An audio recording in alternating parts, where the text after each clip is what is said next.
A escola apresenta-se hoje como uma das mais importantes instituições sociais por fazer, assim como outras, a mediação entre o indivíduo e a sociedade. Ao transmitir a cultura e com ela modelos sociais de comportamento e valores morais, a escola permite que a criança seja humanizada, cultivada e socializada, ou em outra palavra, educada. A criança vai então deixando de imitar os comportamentos adultos para, aos poucos, apropriar-se dos modelos e valores transmitidos pela escola, aumentando assim sua autonomia e pertencimento ao grupo social. Sem a intenção de aprofundarmos o desenvolvimento da escola em nossa sociedade, valeria a pena introduzir alguns elementos dessa história, pois a escola não existiu sempre, mas é uma criação social do homem.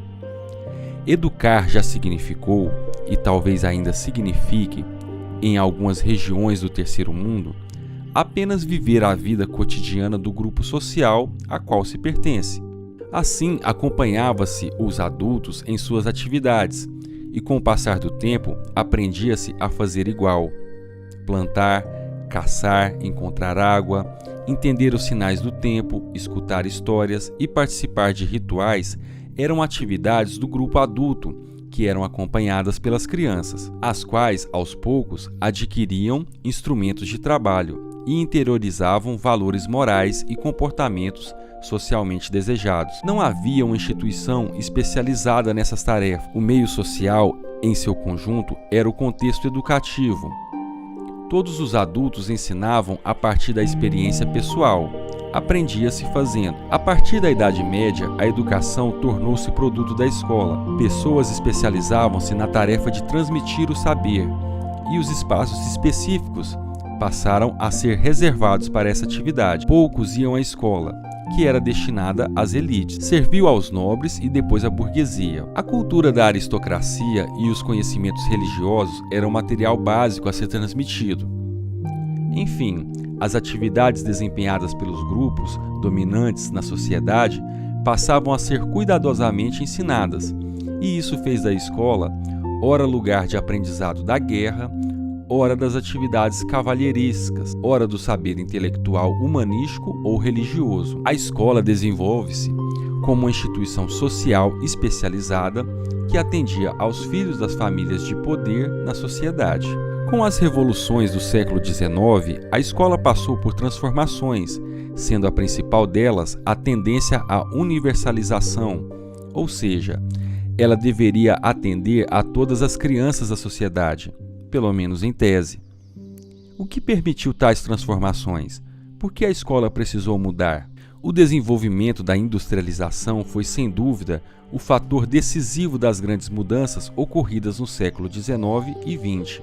A industrialização deslocou o local de trabalho das casas para as fábricas, transformando com isso os espaços das casas e das cidades. Em casa, os lugares tornaram-se privativos, isso é, cada um conquistou seu espaço individual, como quartos, suítes, escritórios de estudo.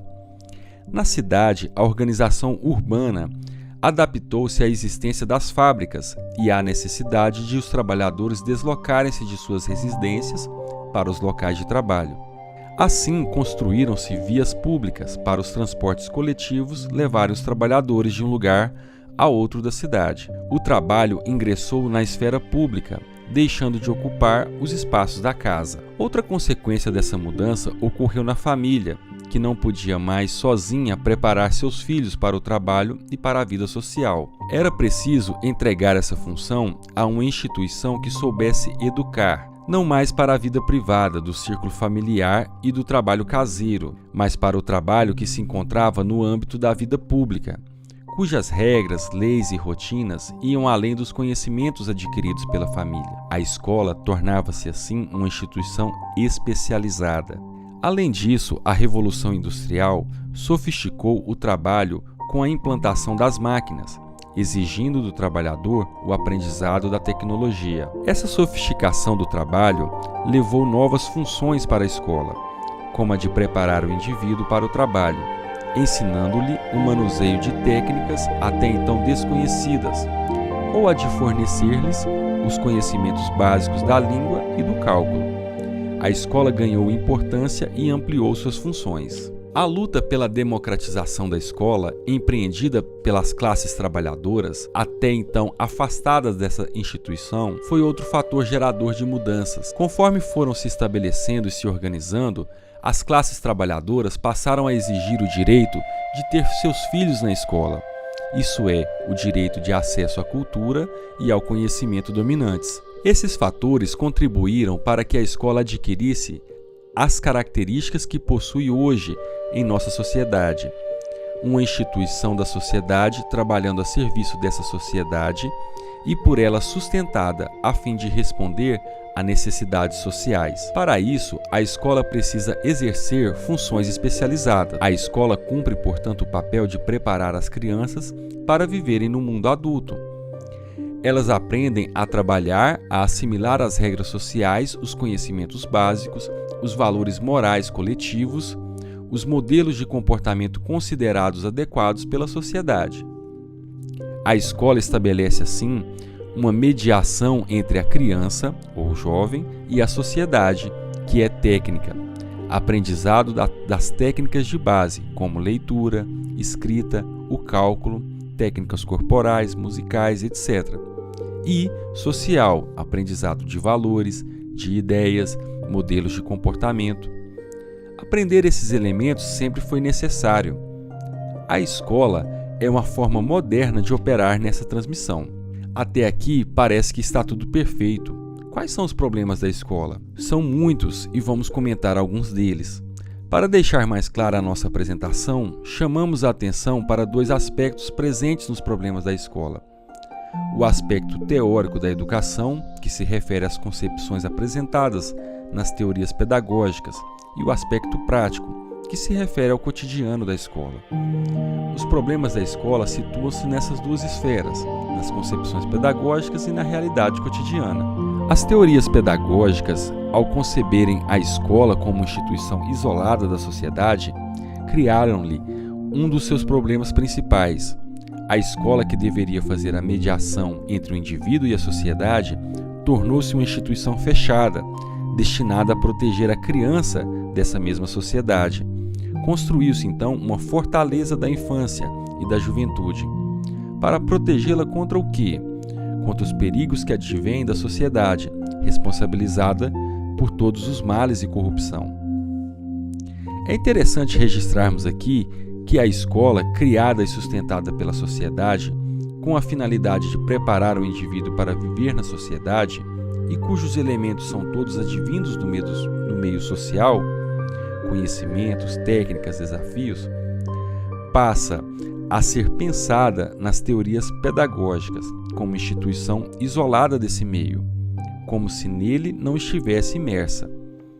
Criou-se então a ilusão de ser possível preparar o indivíduo para viver o cotidiano da sociedade, estando de fora desse cotidiano, em um desvio, o desvio escolar. Assim pensada, a escola acaba por ensinar um conhecimento distante da realidade social. Nessa concepção, chega-se de fato a erguermos muro para que a sociedade, para que a realidade não entre na escola. Criam-se regras diferentes das vigentes na sociedade. Enfim, substitui-se a realidade social pela realidade escolar. Enclausuraram-se as crianças e os jovens em nome da educação. A clausura escolar é ilusória, pois a realidade social entra pela porta dos fundos, invade as salas de aula, podendo ser encontrada nos livros, nos valores ensinados e nas atividades desenvolvidas. Mas, apesar de ilusória, essa clausura determina o distanciamento da escola em relação ao cotidiano vivido por seus integrantes. Assim, os conteúdos são ensinados como se nada tivessem que ver com a realidade social. As regras são tomadas como absolutas e naturais.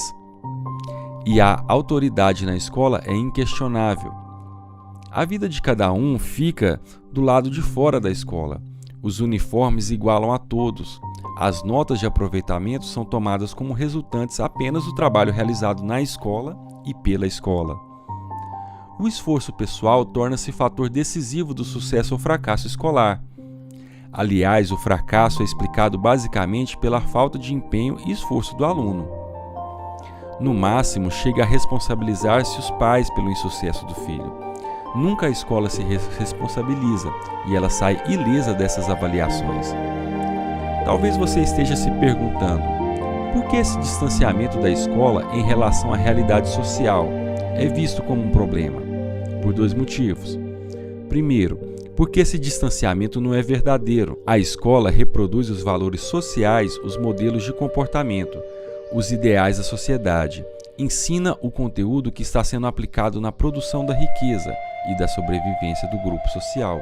Quando ensina esses conteúdos sem explicar que integram nossa vida cotidiana, a escola dificulta o surgimento dos questionamentos, ou seja, universaliza esse saber, impedindo que outros saberes possam ser veiculados e valorizados.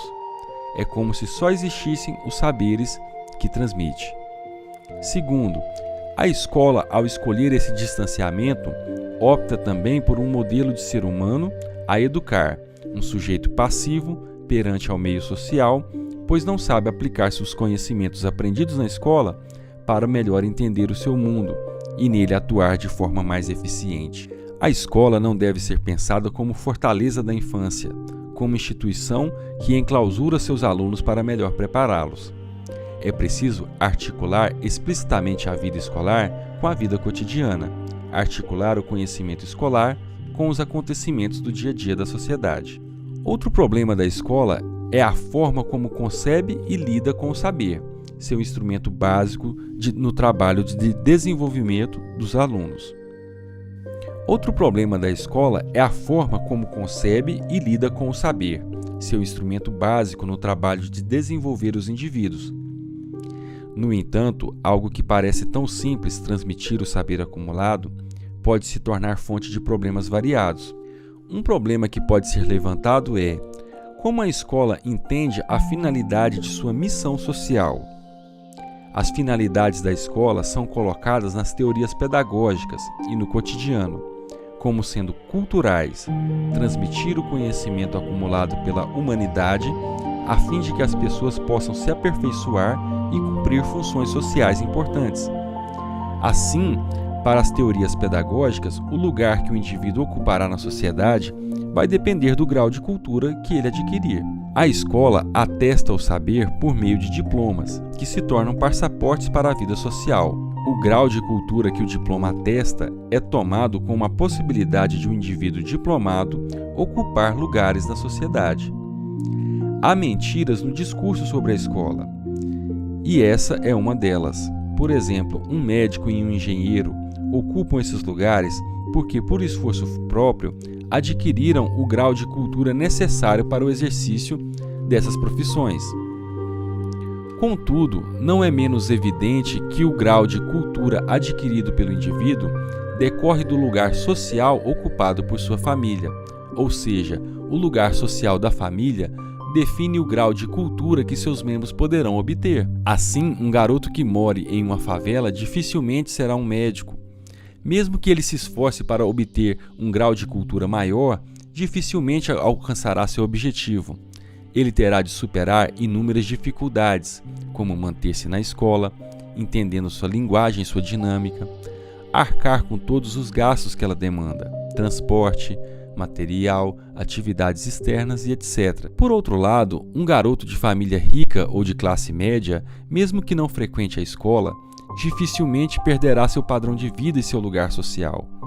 Então, se decidir ser motorista de caminhão, logo poderá se tornar um empresário do transporte. Outro problema também está relacionado com a dificuldade demonstrada pela escola de lidar com o saber, pois ou fornece as respostas aos alunos sem que eles tenham feito as perguntas, ou estimula as perguntas e menospreza a importância de se obter as respostas. As escolas mais tradicionais não acreditam que os seus alunos possam ter assuntos interessantes para tratar ou perguntas estimuladoras para fazer. Colocam-nos quieto, olhando para o professor, que, sobre seu tablado, ensina o conhecimento necessário.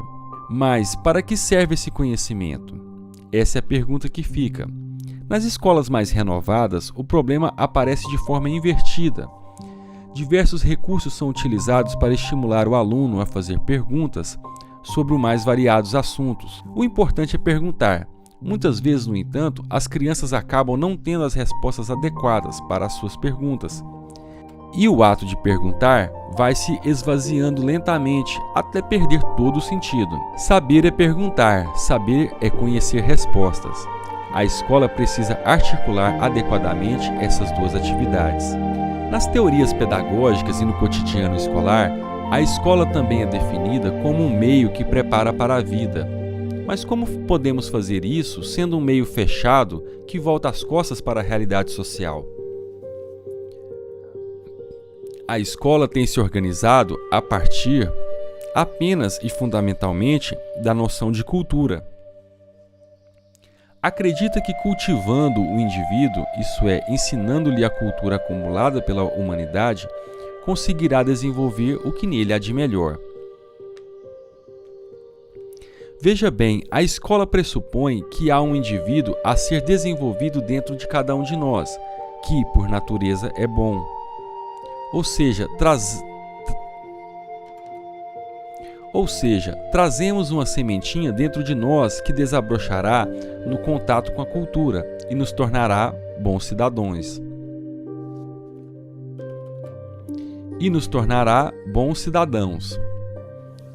Por isso, as escolas para a infância se chamam jardim de infância. Preparam-se o indivíduo no que ele tem de bom, para, ao certo tempo, entregá-lo à sociedade, a fim de transformá-lo na direção do que é naturalmente bom nos seres humanos. É uma leitura possível, não resta dúvida. Mas é preciso cuidado para tal concepção, pois se permite pensar a escola como uma instituição que isola os indivíduos para protegê-los.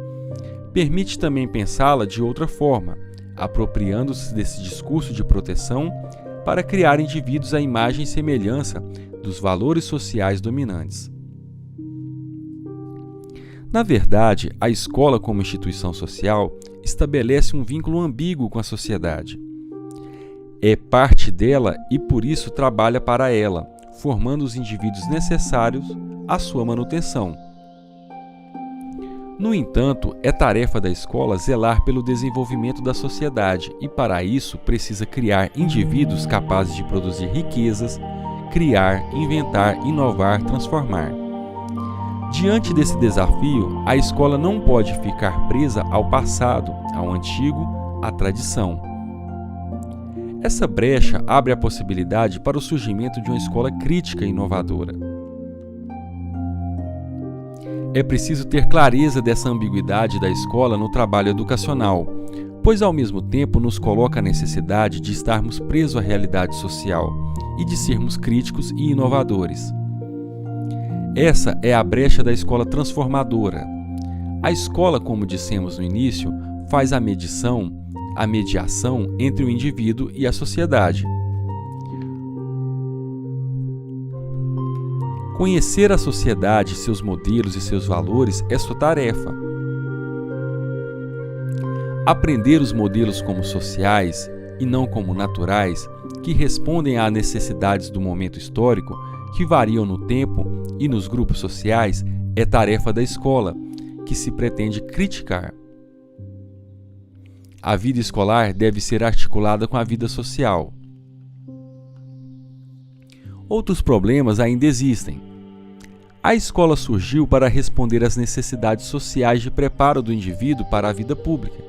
A família ficou apenas com a formação moral de seus filhos. Hoje a escola ocupa grande parte da vida de seus alunos, ensina-se técnica, valores e ideias. Ou seja, cada vez mais substituindo as famílias na orientação para a vida sexual, profissional, enfim, para a vida como um todo. A escola está preparada para essa tarefa? Os professores dispõem de métodos e técnicas adequados para cumprir tal função? Muitas crianças são alfabetizadas durante a chamada pré-escola, ou a escola de educação infantil. Muitas outras não frequentam esse nível escolar e entram na escola aos 6 anos de idade, no primeiro ano do ensino fundamental. Com certeza, essa diferença gera desigualdade no ritmo e nas possibilidades de acompanhamento do ensino. A única solução para essa questão é a garantia da escolarização em todos os níveis, para todas as crianças. Outro conjunto de problema refere-se à concepção de aluno. Como o professor o vê e o concebe? Como as famílias e os alunos veem e concebem o professor? A forma de significar é importante para entendermos a relação que se estabelece entre professores e alunos. Alunos podem ser vistos como receptáculos onde o conhecimento deve ser depositado. Alunos podem ser vistos como receptáculos onde o conhecimento deve ser depositado. Professores podem ser vistos como adultos autoritários, que impõem atividades e conteúdos sem importância ou valor. Essas duas visões dificultam a relação entre professores e alunos. Confrontos, violência, abusos de autoridades, atos delinquentes são fatos que surgem do cenário da escola, lugar designado pela sociedade como preparo para a vida social. O vínculo professor-aluno é o sustentáculo da vida escolar. Tal vínculo deve estabelecer de forma a viabilizar todo o trabalho de ensino-aprendizagem. Precisamos ter professores preparados que estabeleçam uma parceria com seus alunos. Muitas vezes o aluno é visto como alguém que tem pouco a contribuir no processo educacional, devendo acompanhar em silêncio e atento o que o professor ensina. Como a geração dos players digitais e da internet poderá ficar parada por tanto tempo? Um mundo de silêncio e imobilidade tem caracterizado a escola. As brincadeiras e o lazer têm ainda pouco lugar na sala de aula. A seriedade desse espaço muitas vezes opõe-se ao brinquedo, à brincadeira, ao riso, ao lúdico. Pode-se desenvolver um trabalho com autoridade e em um ambiente descontraído e alegre. Há muitas possibilidades de os alunos serem felizes na escola. A realidade nem sempre é apresentada na escola, por muitas vezes é difícil relacionar essa realidade com o que se está aprendendo na sala de aula. É preciso injetar realidade na escola. É preciso falar da vida cotidiana, pois o conhecimento aprendido deve ampliar o conhecimento que temos do mundo e, consequentemente, contribuir para torná-lo um lugar cada vez melhor para se viver. Em muitas escolas, as regras morais são ainda rigidamente cobradas. Ao aluno cabe escutar, obedecer, acreditar e submeter-se. Ao professor cabe saber, ordenar, decidir, punir. Ambos estão predestinados a papéis rigorosamente definidos. Sanções estão previstas para os deslizes. As regras não podem ser ensinadas como verdades absolutas. Elas precisam ser ensinadas como acordos sociais para melhorar nossas relações. Essa é a única função das regras sociais, mas elas tornam-se instrumentos de tortura e fonte de conflitos. Há que se perguntar se algo não está errado. A escola tem sido uma continuidade da vida das crianças da classe média e alta de nossa sociedade. Elas viajam, vão a museus, conhecem outros países, outras línguas, têm uma riqueza de informações e estimulações que podem ser trabalhadas e aprofundadas na escola. No entanto, para crianças e jovens que têm o mundo do trabalho como seu espaço cotidiano, a escola é uma quebra. As rotinas escolares e as atividades e os conteúdos apresentados estão distantes de suas vidas. Apenas o discurso da sociedade e a exigência do diploma na hora de obter um emprego melhor lhes dão a certeza de que é preciso insistir. Uma sequência de tensões, dificuldades, fracassos, desinteresse de professores, desencorajamento e reprovação afasta as crianças da escola, um mundo que fala de coisas estranhas, em linguagem estranha, comandado por adultos estranhos. É preciso fazer a escola para os alunos e não o inverso. A escola precisa se aproximar da realidade dos seus alunos. Precisa conhecer essa realidade, incluí-la como tema e preocupação na escola. e possibilitar que o aluno, ao aprender, possa compreender melhor sua realidade, potencializando-o para transformá-la. As crianças não chegam à escola em pé de igualdade, pois têm experiências de vida muito diferentes. Os programas universais, como o discurso da busca da igualdade, colaboram para a manutenção dessas desigualdades. Os programas escolares, muitas vezes, não levam em conta as diferenças sociais. Exigem os mesmos produtos, avaliam da mesma forma, ensinam da mesma maneira crianças que têm vidas muito diferentes das outras. Ignorar as diferenças é trabalhar para aprofundá-las. Um conjunto de crianças tem apresentado dificuldades para acompanhar o ritmo de aprendizagem da classe na qual está inserida. Os motivos podem ser muitos e devem ser conhecidos, mas é preciso que a escola entenda que sua função primordial é o aprendizado. Os motivos podem ser muitos e devem ser conhecidos, mas é preciso que a escola entenda que é sua função primordial o aprendizado.